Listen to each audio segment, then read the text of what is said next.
Bom, eu vou ler a intervenção, um tema vasto para não me perder e para respeitar o tempo, está bem? A inteligência artificial deixou definitivamente de ser um debate abstrato ou futurista. Ela já está presente nas nossas escolas, universidades, centros de investigação, a moldar práticas pedagógicas, condições de trabalho e prioridades institucionais. A questão central para nós não é se a inteligência artificial vai entrar na educação e na ciência. Ela já entrou. A verdadeira questão é em que condições, com que objetivos e sob controle de quem. É fundamental, nesta fase, começar por reafirmar um princípio político claro. A educação não é um serviço qualquer, nem é um produto mercantil. É um direito humano fundamental, essencial ao desenvolvimento individual, à dignidade humana e à própria democracia. E este princípio não é retórico, deve ser o critério orientador de qualquer decisão sobre a introdução de tecnologias baseadas em inteligência artificial nos sistemas educativos e científicos. Dito isto, não devemos cair em posições simplistas. A inteligência artificial comporta potencialidades reais, pode apoiar práticas pedagógicas mais inclusivas, ajudar na adaptação de conteúdos, facilitar o acesso ao conhecimento ou apoiar a investigação científica. Mas essas potencialidades só se concretizam se um princípio for respeitado. As tecnologias baseadas em inteligência artificial não devem reforçar e nunca substituir o papel essencial, insubstituível e humano dos docentes e trabalhadores da educação e da ciência. A educação não é um processo automático, nem redutível a fluxos de dados ou respostas algorítmicas. Empatia, mediação pedagógica, pensamento crítico, acompanhamento personalizado e liberdade académica não são automatizáveis. E é por isso que a autonomia profissional dos docentes e investigadores é absolutamente central. Deve caber sempre aos profissionais da educação decidir quando, como e se estas tecnologias devem ser usadas. Nenhuma ferramenta tecnológica pode impor-se como norma pedagógica, nem condicionar métodos de ensino, avaliação ou investigação com base em critérios externos à profissão. Os riscos, contudo, são evidentes e exigem resposta sindical organizada. Um dos mais graves é a desprofissionalização, ou seja, a tendência para usar a inteligência artificial como instrumento de controle do trabalho, de intensificação de ritmos, de segmentação e padronização de práticas e de avaliação automáticas do desempenho. Outro risco central é o da vigilância, a recolha massiva de dados de alunos e trabalhadores, frequentemente sem transparência e sem controle público e com fins comerciais. Por isso, a transparência e a responsabilização são princípios inegociáveis.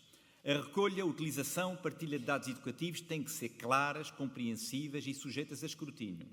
Os algoritmos não podem ser caixas negras. As empresas têm que ser responsabilizadas pelos dados que recolhem e pelo uso que deles fazem.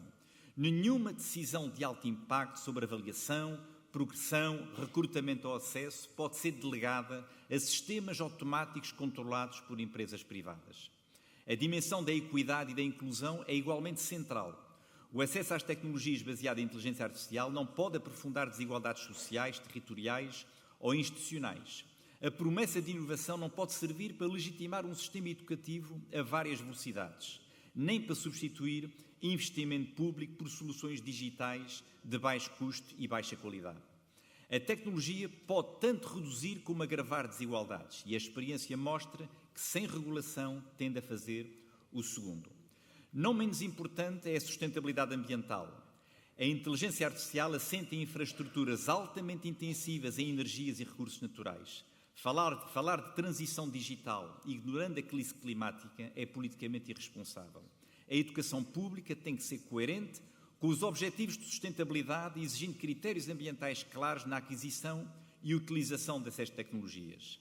E é neste enquadramento que assume particular relevo o trabalho desenvolvido ao nível europeu pela ETUS, num projeto onde a FENPROF está representada. Ainda na semana passada, no passado sábado, realizámos em Coimbra, no âmbito da FENPROF, um encontro de trabalho sobre inteligência artificial com intervenções de especialistas que muito contribuíram para um debate estimulante que tivemos e ao qual temos que dar continuidade. Eu destacaria alguns pontos-chave para terminar a minha intervenção que devem nortear a nossa estratégia relativamente à inteligência artificial e, em particular, à inteligência artificial generativa. Eu não irei desenvolver, apenas irei citar, uma vez que não há, obviamente, tempo para um debate aprofundado sobre essas matérias. Ainda assim, salientava um ponto importante, o primeiro, a avaliação do impacto da inteligência artificial nas condições de trabalho. Estamos a falar de questões como o recrutamento, a carga de trabalho, as condições laborais, os direitos de autor, o equilíbrio entre a vida profissional e pessoal, as estratégias pedagógicas e os processos de avaliação. Segundo ponto, avaliar o impacto da inteligência artificial na pedagogia, nos processos de aprendizagem. Temos que evitar a promoção de abordagens que apostem na padronização excessiva, no enviesamento cultural e linguístico e a substituição da relação pedagógica humana. Terceiro ponto, reforçar os quadros regulatórios nacionais e europeus. Quarto ponto, reforçar o diálogo social e a capacidade de intervenção sindical. Quinto ponto, combater a comercialização e privatização da educação. Sexto ponto, limitar os processos automáticos de decisão. Ponto 7, garantir a formação inicial e contínua crítica sobre inteligência artificial. Oitavo e último ponto, desenvolver instrumentos de auditoria e de avaliação de impacto. Chegamos então ao ponto decisivo. O que enfrentamos neste momento é uma onda avassaladora em marcha acelerada, conduzida pelas grandes multinacionais do digital e que nos apresentam a inteligência artificial como inevitável. Empresas que controlam infraestruturas, plataformas, dados e algoritmos e com enorme capacidade de influência na decisão pública. Empresas cuja lógica é da acumulação capitalista e não a do direito à educação, nem a produção de conhecimento crítico. Para que se perceba melhor o contexto, importa ter presente que o presidente da Agência para a Reforma Tecnológica do Estado, Manuel Dias, foi, antes de ser nomeado, um dos principais quadros da Microsoft em Portugal. E este passa a ser uma figura central na implementação da estratégia digital no setor público e na modernização tecnológica da administração. Não podemos, por isso, aceitar esta transformação de forma crítica. Ou participamos ativamente no processo ou seremos subordinados a ele. Participar ativamente significa recusar qualquer cedência que subordine os processos de aprendizagem e de investigação à lógica do lucro. Significa afirmar que a educação e a ciência não são mercados a conquistar, mas bens públicos a defender. Este é um combate sindical, político e civilizacional. É um combate que tem que ser travado agora com clareza, com organização e com coragem. Obrigado pela vossa atenção. Viva a FENPROF!